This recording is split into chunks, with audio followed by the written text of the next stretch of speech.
If my identity comes from my parents, the rest of my life, I will be on a search on who I really am. If my identity comes from my abilities at skills at certain things, I will be on a search for the rest of my life from who I really am.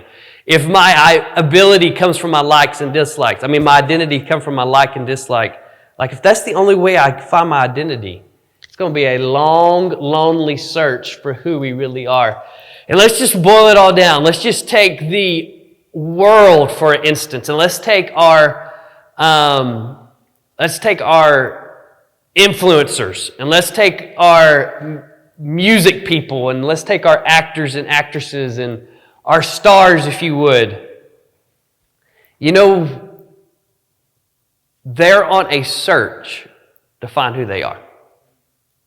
That's what they're doing. The reason they write certain songs and the reason they do certain things, they're on a search to find who they are. And we hear crazy things that happen in our culture and people trying to find their identity and they're searching for who they are. And people are trying to discover themselves. But God told everyone. God knew that the human experience would be finding who you are, would be finding your identity. And that's why before God ever got to John 3:16 and before God ever got to the Romans road, God wrote Genesis 1:1. He started out the entire Bible with these words, 5 of them. Can you think about the responsibility of writing the most influential book in the history of the world? How in the world do you start it out? And he started out with these 5 words. In the beginning, God created. Wow. That's how the Bible starts. I think God knew what it was going to be like in 2023. I think God knew the insanity that we would be living in 2023. I think God knew there would be people trying to change who they were. And God said, just in case you get confused, in the beginning, I created. The core at all of our identities is that one fact, that we're all created by God. That has to be the core. Why do you think the enemy tries to devalue those 5 words? If the first 5 words, this may sound like a strong statement, but I've thought about it all day today, and I think it's true. If the first 5 words of the Bible are not true, then the 783,132 words that follow don't matter. Like that almost takes me back for a moment. Like you're saying the rest of the Bible doesn't matter? But God gave me confirmation about that. If God did not create the world, and God did not create you, then He does not have a right to redeem you. So the rest of the Bible doesn't matter. How can you buy back something you never owned in the first place? That's what redeeming means, to buy back. God has to be the creator of the world for the rest of the Bible to matter. And for you as a teenager, you have to understand that at the core of who you are created by God. That's where your identity starts. And in some ways, that's where it ends. If those first 5 words don't matter, then who cares about the rest? That's why the devil, Satan, has done everything in his willpower to destroy those first 5 words of the Bible. In 1968, what started being taught in school? Can you guess? Evolution. The enemy knows, Satan knows, that if he can convince a generation of people that God really doesn't exist and God didn't really create them, then they will believe almost anything and they will try to find meaning and purpose in everything else if they don't have a creator. And so evolution was introduced in 1968. And if he can convince a generation of people that they just came from a big bang or that they're just a lump of cells, then what in the world is the purpose or the meaning of life? Now think about this. In 1976, the Gallup poll, this is the people who asked people and poll people. They asked Americans in 1976, can you say with 100% certainty that there is a God? All right, they're not asking like, do you believe in Jesus? Are you a Christian? Do you attend church? They just ask the average American, do you believe with 100% certainty that there is a God? And in 1976, do you know how many Americans said with 100%, I believe there's a God? You know how many in 1976? 94! Wow! 94%, according to this poll, said, I believe with 100% certainty there is a God. They're not saying that, hey, I'm a Christian. They're not saying that I believe Jesus died on the cross for my sins, but I believe there's a God. In 1976. In 2015, Pew did the same poll, Pew Research. And in 2015, that number went from 94% to 63%. And here's the prediction from Pew Research. In America, I'm not talking about a foreign country. I'm talking about in the United States of America where you live by 2050. How many years is that? Do the math. Not quite 30, right? 27? In 27 years, only 40% of Americans, less than half, will believe that there's a God.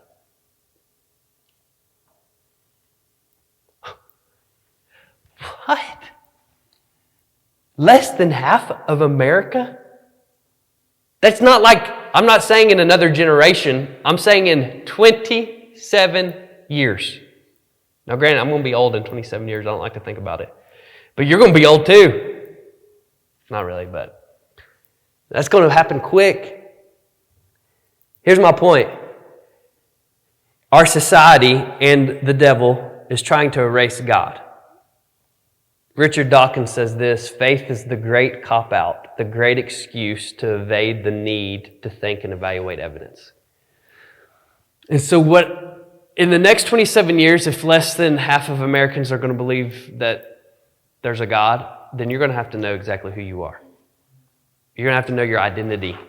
And it all starts with that you were created by God. You're not a mistake, you're not a clump of cells, and you're not a result of a random chance. You are divinely and lovingly created by God.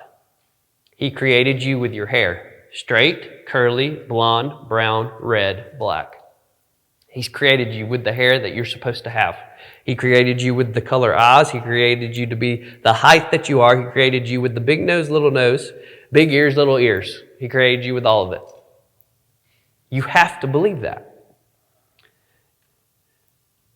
And there is a reason why you're here. He created you with a drive, with energy, with intellect, with skills, and with desires. And so there's a reason that God has you here. And if these first 5 words of the Bible are true, then there's 3 things I'm going to give you tonight, and we're going to look more deeply into the relationship with God next week, that you must believe. So number 1, if in the beginning God created, then number 1, God demands supreme authority. If God created the world and God created you, then God demands supreme authority. That's why it's easy for people not to believe in God, because they don't want authority. If someone has an authority problem, they have a God problem. That's how that works. Turn in your Bibles to Romans chapter 1. I don't know if we'll read all of this, but I think it's important to look at these verses. Romans chapter 1 and verse 20. I'm just going to read this. You can listen, you can follow along if you get there. Romans chapter 1 verse 20. It says, "For the invisible things of Him from the creation of the world are clearly seen, being understood by the things that are made, even His eternal power and Godhead. So they are without excuse.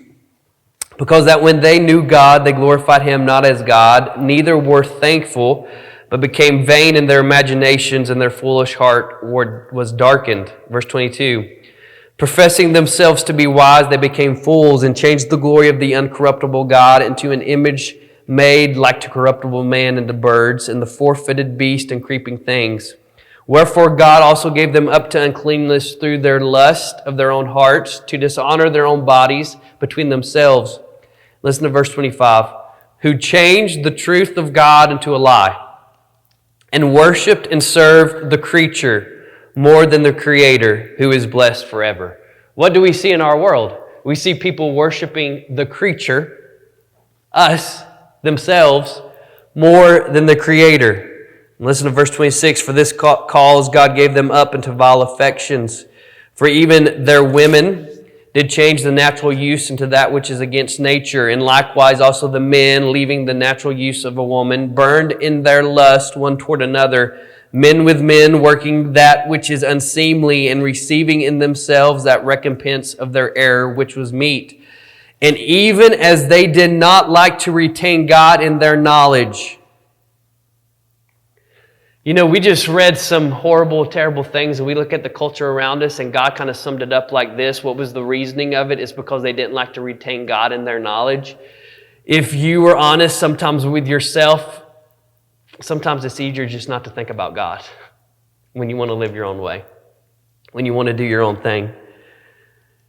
It said, God gave them over to a reprobate mind to do those things which are not convenient, being filled with, and then it goes into all this sin, unrighteousness, fornication, wickedness, covetousness, maliciousness, full of envy, murder, debate, deceit, malignity, whisperers, backbiters, haters of God, proud, boasters, and inventors of evil things. And then he throws in this part, disobedient to parents. Without understanding, covenant breakers, without natural affection, implacable, implacable, unmerciful, who knowing the judgment of God, that they which commit such things are worthy of death, not only do the same, but have pleasure in them to do them. Let's just boil it all down. When you sin, and when you enjoy your sin, and when you find pleasure in sin, okay? You are going against the authority of God. And that's what the last verse says. Who knowing the judgment of God, that they which commit such things are worthy of death, not only do it, but have pleasure in them that do it. He says they don't only just do it, but they actually enjoy doing it, even though they know what God says about it. And if God is your creator, then the number one thing that He demands is supreme authority in your life. But number two, not only does He demand supreme authority, but if God created, if that's true, He demands supreme authority. But then also, every human is God's creation. Every human is God's creation. Here, I'm going to put this out there, and this might burst somebody's bubble, but you were not created for you. You were created for God. And we're going to do that in just a minute. But when we talk about God having supreme authority, think about that for a moment. We think sometimes that we have some type of ability or skills that will add to God. Like, God must be proud when I do this. Or God must be very happy when I do that. Or when I don't do that. God didn't create us to enjoy ourselves. God created us for Him. And so in the fact that He deserves my supreme authority, then if that is true, if I'm a creature created by God, then every person in here is a creation of God. Every person, every human is a creation of God. Listen to Malachi. You don't have to turn there for the sake of time. I'll just listen to the words from Malachi chapter 2, verse 10. It says, have we not all one Father? Hath not one God created us? Why do we deal treacherously every man against his brother by profaning the covenant of our fathers? Malachi chapter 2:10, he asked the question, are we not all created by the same God? Is not every single person here created by God? And so if that's the case, then I must view people that they are God's creation. No matter the color, the status, the background, the clothes they wear, the shoes they wear, they are a creation of God. How would my actions change if I viewed everyone as God's creation? You know, at the end of the day, when I look at people, everybody walks around, who are you? People change their identity. People do these things. You know why? At the end of the day, it's because they want to be seen. They want to be known. I mean, why does people color their hair crazy colors? Or why does people wear the crazy clothes? Or why does people do certain things? It's because they want to be seen. They want to be known. Why does people have the attitudes and the personalities? They want to be seen. They want to be known. They want to be known for something. That's why people act out. That's why people do things, is they want to be noticed. And here's the third point. If God created, then we are created for His pleasure. And there's your identity. Revelation chapter 4, verse 11. Thou art worthy, O Lord, to receive glory and honor and power. For thou hast created all things, and for thy pleasure they are and were created. We're going to make it really simple to understand our identity. And we're going to dive into this next Wednesday more about what it means that we are created for God's pleasure. We're going to look at a unique relationship and an uncommon position and all these things and what it all means. But here's the identity in most simple terms of everybody. Who are you? Well, I'm Michael Otar. Well, I'm Nathan Hawkins. I'm Carlin Davis. Who are you? The Bible says that you are created by God, but it doesn't stop there. Revelation 4:10 says you are created by God for His pleasure. And that goes back to what I said. You're not created for you. You're created for Him. So how does God get pleasure from your life? Here it is. He desires a relationship with you. Think about how we don't have time to go into the doctrinal whole theological mess of all this. We don't even have time to go into Genesis chapter 3. But you guys know the story of creation, correct? Do you guys know the story of Garden of Eden? All right. Do you know what the tree was called that God placed in the Garden of Eden? That said you can do anything in the garden, but you just can't touch this. Do you know what the tree was called? Somebody tell me. The tree of the knowledge of good and evil. God said, you can eat from any other tree in the garden. You can go anywhere else, but just don't do that one tree. Why would God put the tree in the garden in the first place? God, you're the creator of the world. Why would you put the tree of the knowledge of good and evil in the garden in the first place? Again, we don't have time to go through all the theological stuff and how it all works, but can I tell you why God put the tree of the knowledge of good and evil in the garden? It's because God didn't want you to be a robot. God didn't want you to walk in, I am following you, God, because this is what I do. This is just what I do. Why? Listen, I know this is deep stuff, but why did God create the tree that He told them not to eat of? It's because He wanted you to have a choice. He wanted you to choose Him.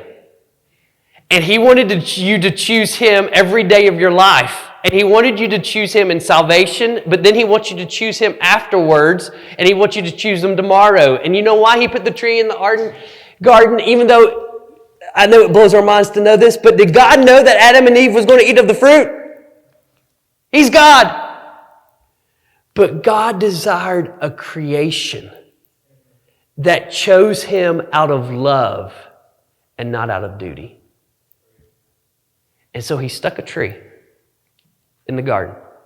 And you know, when we go back and we read Genesis chapter 3, you know what it should remind us of today in 2023? Is that I have a choice today. I can either choose my way. I mean, you know the serpent is still telling lies today, right? Have you ever met him before? His name's Satan. He's still telling the same lie over and over. What's the lie that he told in the garden that he's still going to tell young people tomorrow? You don't have to, like, God's a liar. Like, don't listen to him. Like, he didn't really mean it. Like, your youth pastor, he gets super passionate and he gets super excited, but he really has no idea what he's talking about. That's the enemy. That's the serpent. And he will come to your tree, whatever that tree is. But you have some tree that you go to and you're like, this is just my deal. I know God's not happy with it, but like, this is just my choice. And it's not that big of a deal. Like, it's not that big of a deal. This is my tree. And Saint says, God, I mean, come on. The Bible, you know how you give pleasure to God? You know how He finds pleasure in His creation? Is when we choose Him. God, I love you. God, today, here's my life. God, today, here's my time. God, today, here's my future. And you choose Him. That is who you are. You're not here on this earth to satisfy your selfish desires and your selfish wishes.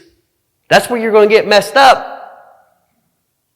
If you think you're here just to have fun and to have a good time and to make you feel good, that's where you're going to get messed up. You are created, and who you are, it comes down to the fact that you're created by God, and you're created for His pleasure, and He desires a relationship with you. I've been getting texts since last week from different people about what God did last Wednesday night in the Rosamond community, and it's a small community. It's a lot different than Asheville, and they still, part of the reason why that was such a big success is you had so many churches move their services out there to the field, and there was like 900, 1,000 people out on that football field. But I got this text message on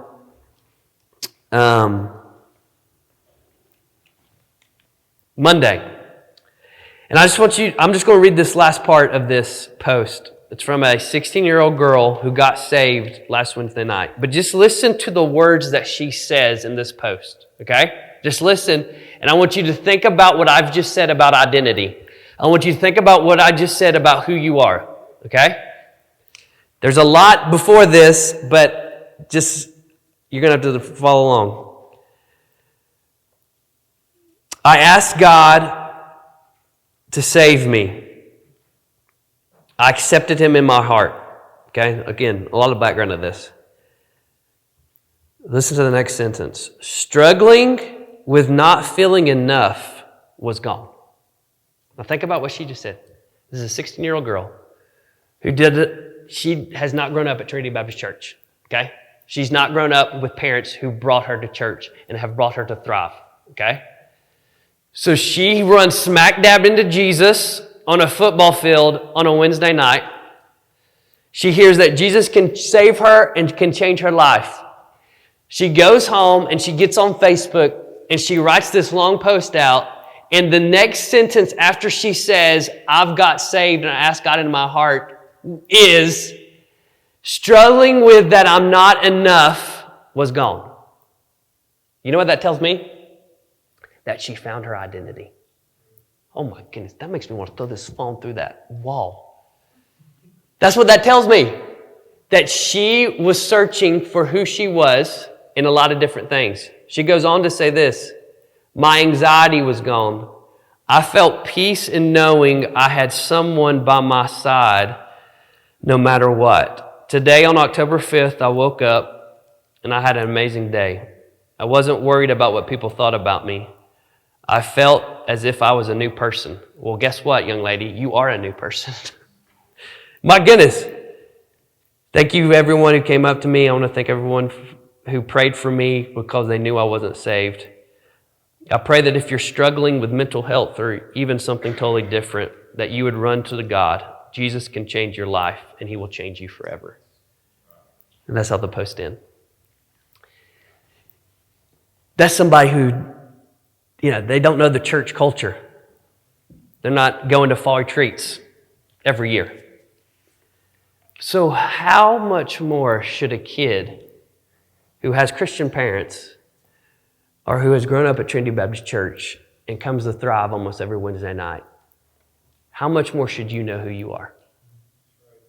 How much should you be able to walk into your school and not be taken back by other people or what people think about you? Who are you? You're created by God for a purpose and for His pleasure. We're going to look at a lot more next Wednesday night. But let's go to D groups and discuss this a little bit. Dear God, thank you so much for your word. Thank you for telling us so clearly who we are.